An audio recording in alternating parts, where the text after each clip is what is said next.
बनले बड़ा बाबू। तब तक मेजर साहब देख करके कहते हैं क्या,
करके जीवन जी लेना, लेकिन मेरे सीमा की तरफ कभी चेहरा मत दिखाना। इतना ही नहीं है बाबू, मेजर साहब एक बात और कहते हैं। कौन सी बात है? आप बड़े भैया बिने प्रयागपुर की धरती से 51 रुपया का पुरस्कार, बहुत बहुत दाम कहना बा।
जनक नंदनी सीता माता को रावण चुरा कर ले जा रहा था।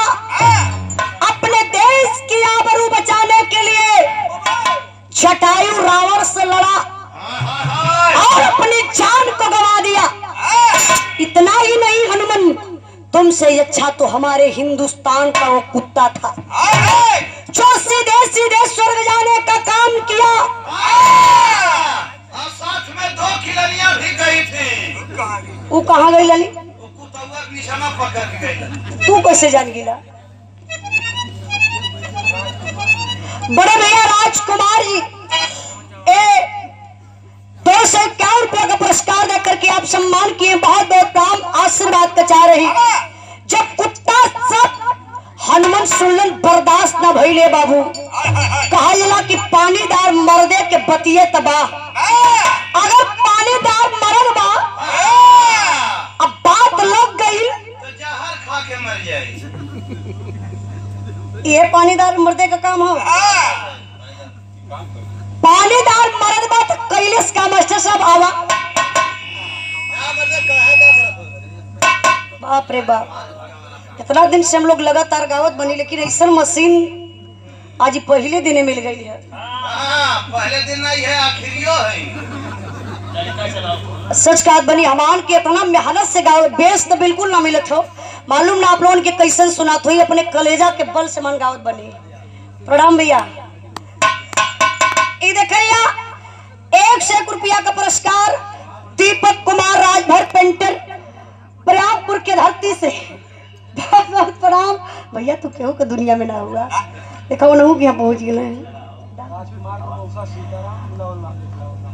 ये देखिए राजकुमार का मौसा सीताराम जी लौलहा भैया हमारे आजमगढ़ से कहा अच्छा गाजीपुर से अच्छा वही बॉर्डर पर से वहां से आयल हुआ बहुत बहुत प्रणाम आशीर्वाद का चाह रही बिरहा में भाव बा मास्टर साहब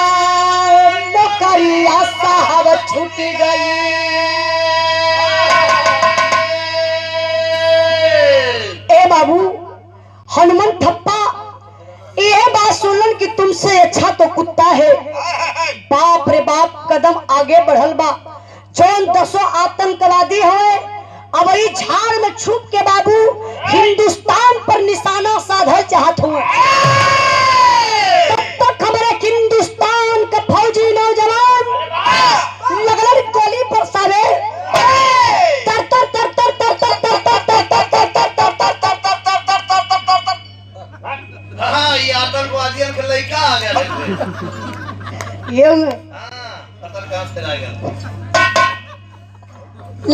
तर तर तर तर गोली चलावे जौन 10 आतंकी रहलन मौत के घाट उतर गिलन लेकिन हनुमान सोचलन कि चली अगली झाड़ी चेक कर लई अगली झाड़ी चेक कर चलन बाबू तब तक सनसनाती हुई एक गोली आई और हनुमान को लग गई हनुमान की गोली लगल बा भैया हो जमीन पे गिर के छटियात मरन मेजर साहब पहुंचलन तमाम फौजी लोग पहुंचल हुए रो रो के कहत का हुआ मास्टर साहब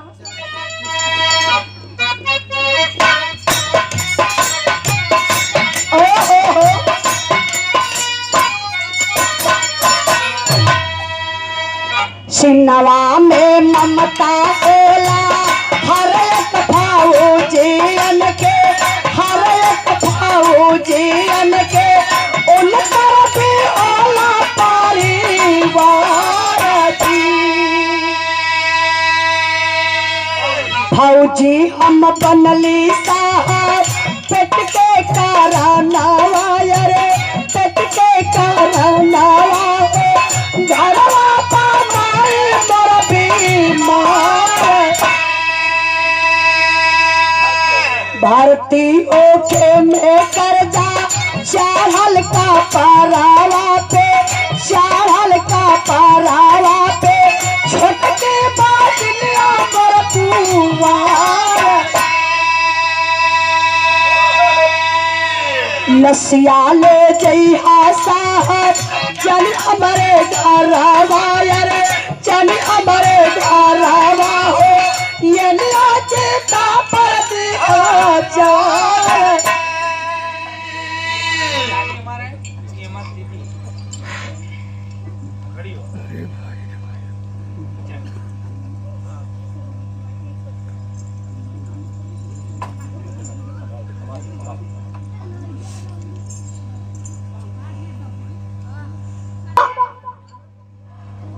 आंख में आंसू बा मेजर साहब से रोक के कहा लगा कि साहब आज मुझे ये दर्द नहीं है जो मुझे चोट लगी है मुझे विश्वास है मैं तो शहीद हो जाऊंगा लेकिन साहब मुझे एक गम नहीं है कि मैं शहीद हो जाऊंगा मुझे एक बात की गम है आप कह रहे थे ना हनुमान तुम्हारे बस की बात नहीं है नौकरी करना छोड़ दे हनुमान नौकरी चला जा गाँव जा करके खेती बाड़ी करके जीवन जी लेना लेकिन मेरे सीमा के तरफ कभी चेहरा मत दिखाना साहब जिस देश के लिए मैं जी रहा था आज उस देश को छोड़कर कैसे मैं जाऊं साहब, कैसे मैं जाऊं। लेकिन साहब मैं तो जा रहा हूं, लेकिन मेरा एक निवेदन है, मेरी लाश को मेरे घर मत ले जाना। मेजर साहब अवाक हो जाते, अरे हनुमान आपकी लाश आपके घर क्यों नहीं जाएगी? कहा साहब हमार लाश जाई हमारे दरवाजे पर, हमारे लाश के साथ कई लाश जुड़ जाई है साहब। और कैसी लाश जुड़ जाएगी बाबू? हनुमान थप्पा रो करके कहने लगे, क्या कह रहे हैं?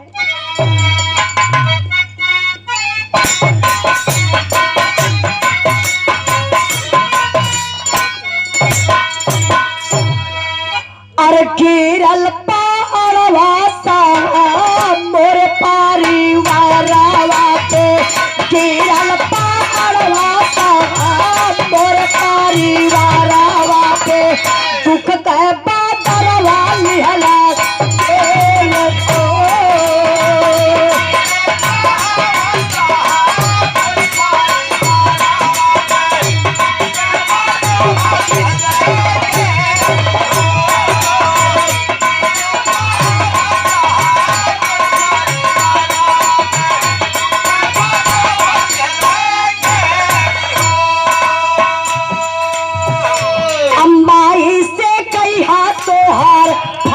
सुगानावा हो, माई से कई हाथो हर फौजी सुगानावा हो, शेरन में खौआ बड़का शेर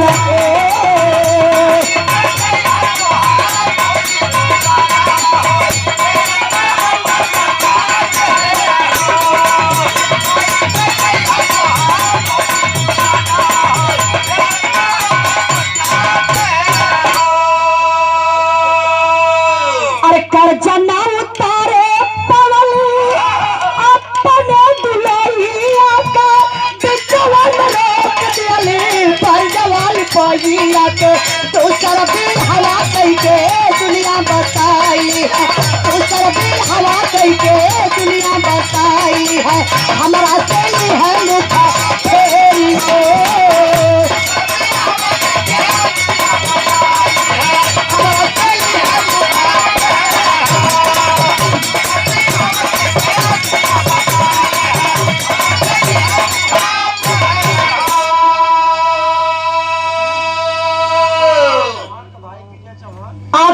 कुमार चौहान के भाई विजय चौहान जी की तरफ से।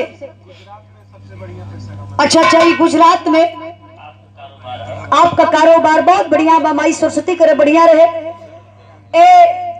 200 रुपया का पुरस्कार देके आप सम्मान के लिए बहुत बहुत प्रणाम।